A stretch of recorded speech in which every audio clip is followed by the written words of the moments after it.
Good morning, students.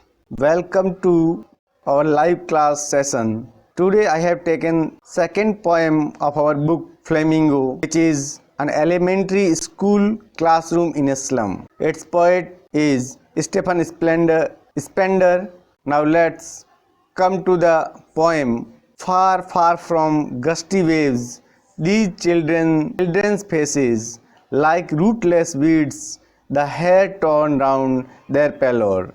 The tall girl with her weighed down head, the paper-seeming boy with red's eyes, the stunted, unlucky hair of twisted bones reciting a father's gnarled disease. His lesson from his desk at back of the dim class, one unnoted, sweet and young. His eyes live in a dream of squirrel's game in free from other than this. Actually, in this poem, poet want to say there is a big gap between marginalized society and the rich ones. How the rich people live their lives and how the poor people live their life.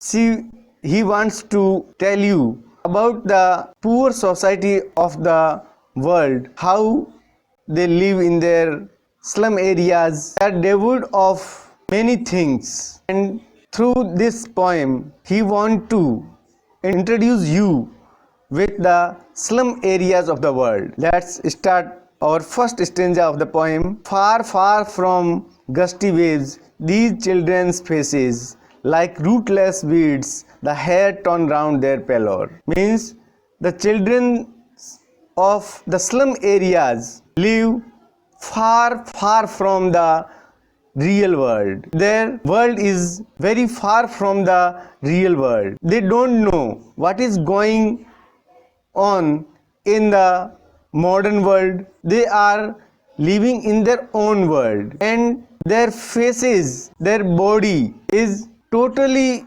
looks different, just like their round head's skin become pallor in color, means yellowish in color, and hair are on their heads like the weeds, means the unwanted plants grow in the field.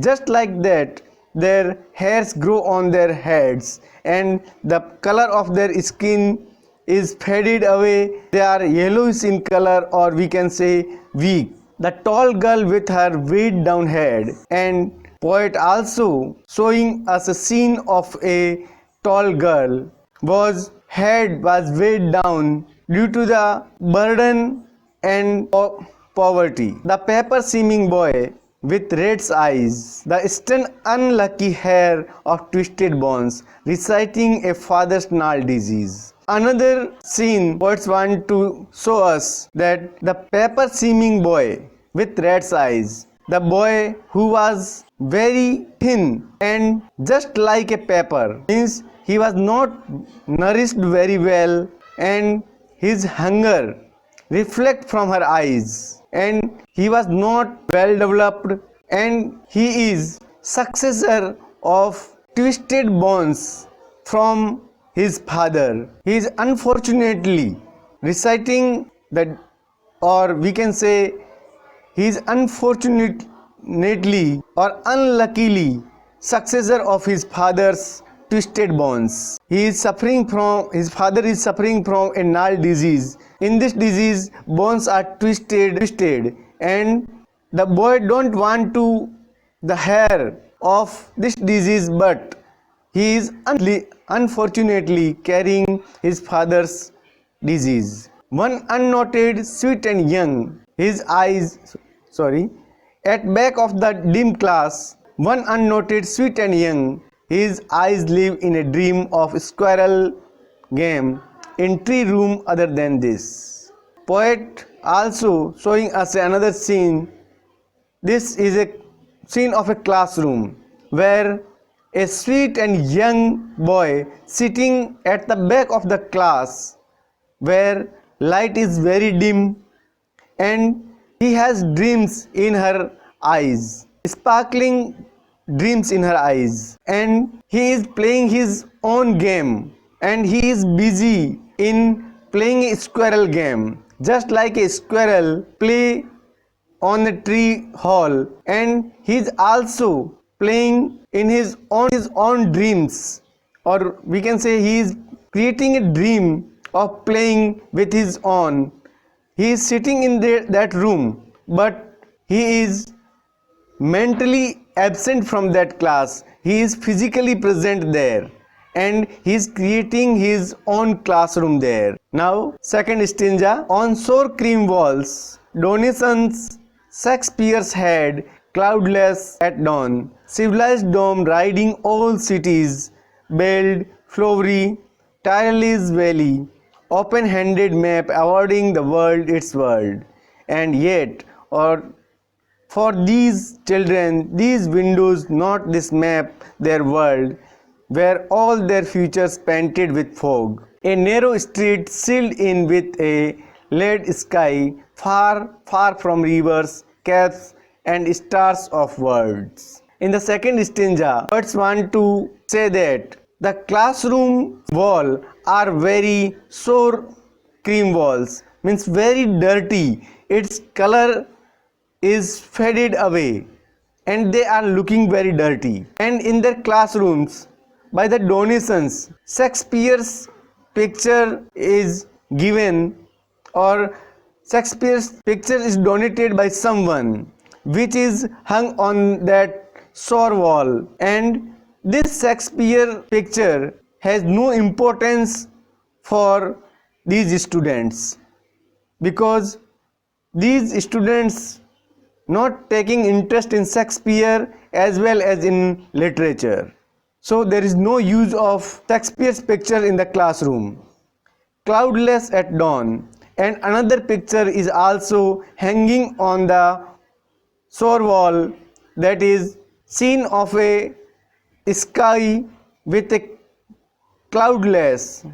This is scene of the dawn. And there is another picture which is hanging on the wall of the classroom is Tyrolese Valley. Tyrolese Valley is situated in Europe. It is very beautiful valley of flowers, and this showing the beauty and hopes, which is showing the civilized and the civilization of the world, and how the world is progressing. It gives us this message. And open-handed map awarding the world its world. And yet for these children, these windows, not this map, their world. And there is also a map hanging on the wall of the classroom. But here poet told us that this map is not their real world. The world on the map is not their real world. Their real world is the windows of the classroom, from where they can see their streets, their homes, their houses. That window is their actual map of the world, and the map which is hanging on the wall is not their actual world, where all their futures painted with fog. And from window, where they look outside the window, where see the streets, their houses, and they can't see their future, and their future is dark, and it is totally painted with fog, or we can say they can't see their future, or their future is very dark and dim. A narrow street sealed in with a lead sky, far, far from rivers, caps, and stars of words. And their world is concealed with narrow streets, which is totally covered with blue grey sky. And their world is very far from the rivers, caps, and the stars' words. Caps means a narrow land part which is covered with the sea water. It means the poet want to say that they can't enjoy the environmental beauty because they are very poor. They can't have that much wealth, property. They are always engaged with their work to get food, so they can't enjoy the environmental beauties. Foggy. Now, third stanza. Surely Shakespeare is wicked, the map a bad example, with ships and sun and love tempting them to steal, for lives that slyly turn in their cramped halls, from fog to endless night. On their slag heap, these children wear skins peeped through by bones and spectacles of steel, with mended glass like bottle bits on stones. All of their time and space are foggy slum, so blot their map with slum as big as doom. Here, in the third stanza, Shakespeare, the poet, telling about that surely Shakespeare is wicked. The map a bad example, with ships and sun and love tempting them to steal. The poet telling that the picture of Shakespeare is uninterested for these childrens, and the map in the classroom is a bad example for the students, for that slum students. The Shakespeare's picture with ships, sun and love, these all creating greed in them, or creating greed to steal them, because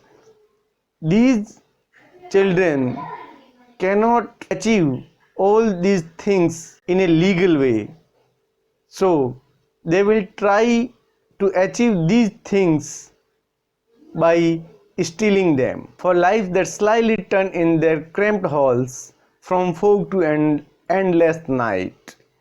And in the third line, the poet telling us that to save themselves from the fog, they turn into their cramped halls, means their houses are very narrow, or narrow huts. They living in narrow huts, so to save themselves from the fog, they went into or get into the cramped halls or into the narrow huts. But poet here also telling that to the endless night, means these houses are very narrow, so they cannot take proper sleep for the night. So after a short sleep, they awoke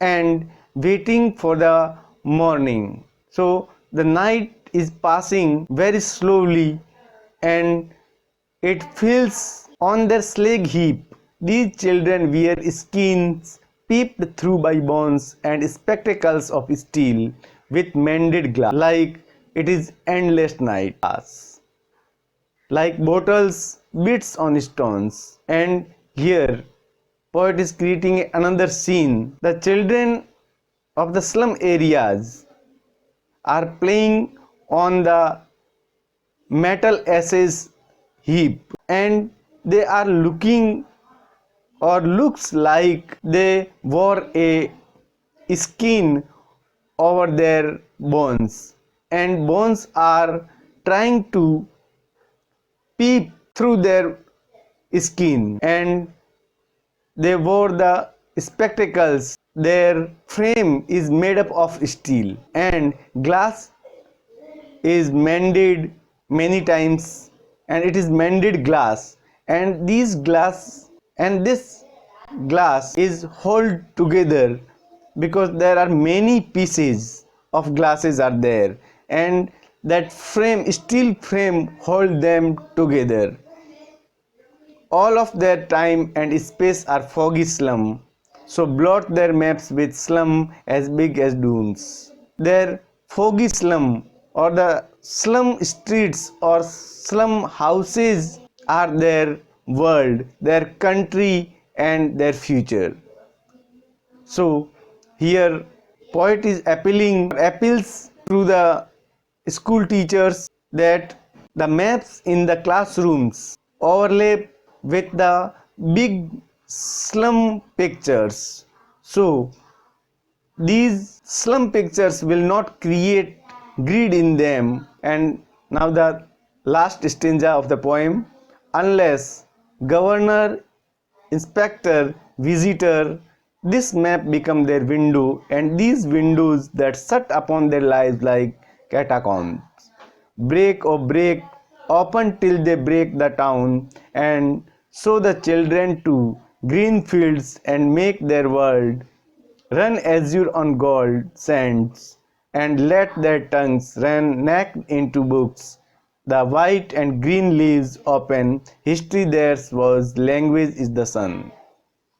In the last stanza, poet appeals to the governor, inspector, and visitor to make them exposed to the real world, and he also appeals to the bureaucrats and authorities to understand the problems of the slum children.